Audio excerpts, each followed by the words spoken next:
साधुओं को तो बहुत लोगों ने दिया है, लेकिन जिस ढंग से मलुकदास ने दिया है वैसा किसी ने शायद दिया हो। चोरी करके देते, मां बाप आज्ञा ना दें तो घर में से ही चोरी करके, जब रात सब सोए होते अपने ही घर की चीजें चुरा के साधुओं को दे आते। क्योंकि कोई साधु है जिसके पास कंबल नहीं और सर्दी उतरने लगी, और कोई साधु है जिसके पास छाता नहीं और वर्षा सिर पर खड़ी, तो चोरी करके भी बांटते हैं। कभी कभी चोरी भी पुण्य हो सकता है। इसलिए तुमसे कहता हूं, कृत्य नहीं होते पाप और पुण्य, कृत्यों के पीछे छिपे हुए अभिप्राय।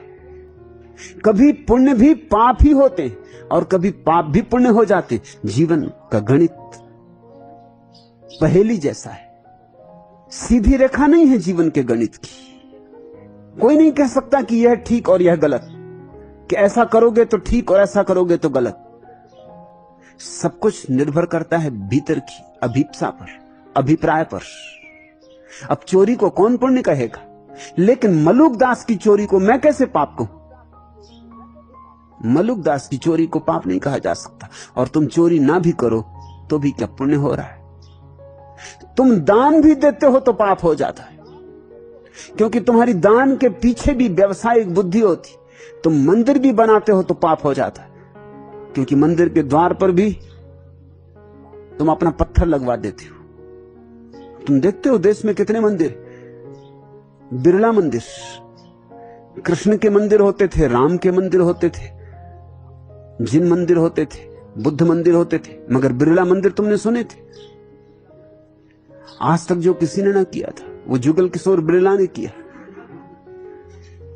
मैंने तो सुना है जब जुगल किशोर बिरला मरे, मेरे परिचित थे, मुझसे भी उन्होंने व्यवसायिक संबंध बनाना चाहा था। मुझसे भी कहा था कि अगर आप हिंदू धर्म का प्रचार करें तो जितने धन की जरूरत हो वो मैं देने को तैयार हूं। मैंने कहा अपना धन आप अपने पास रखो।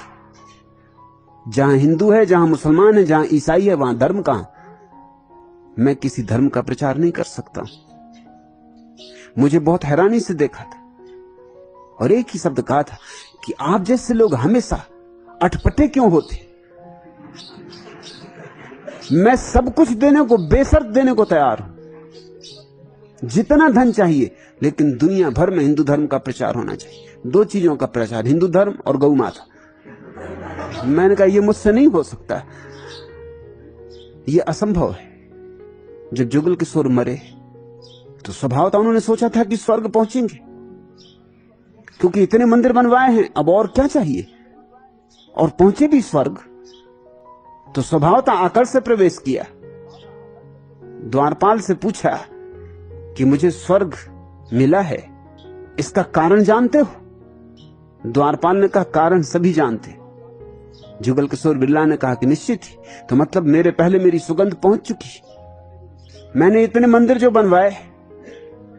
द्वारपाल ने कहा भ्रांति में, आप मंदिरों के कारण यहां प्रवेश नहीं कर रहे हैं। मंदिरों के कारण तो आपको नरक जाना पड़ता। ये तो आपने एम्बेसडर गाड़ी बनाई उसकी वजह से।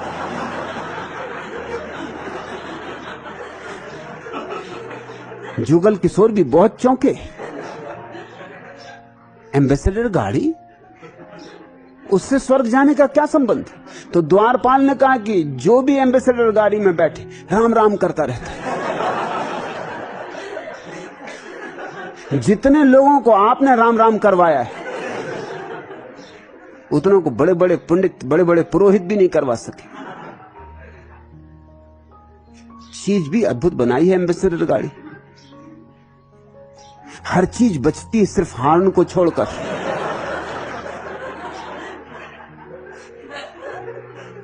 जो बैठता है वो राम राम करता है, जो उसको देखता है वो राम राम करके एकदम रास्ते से हट जाता है।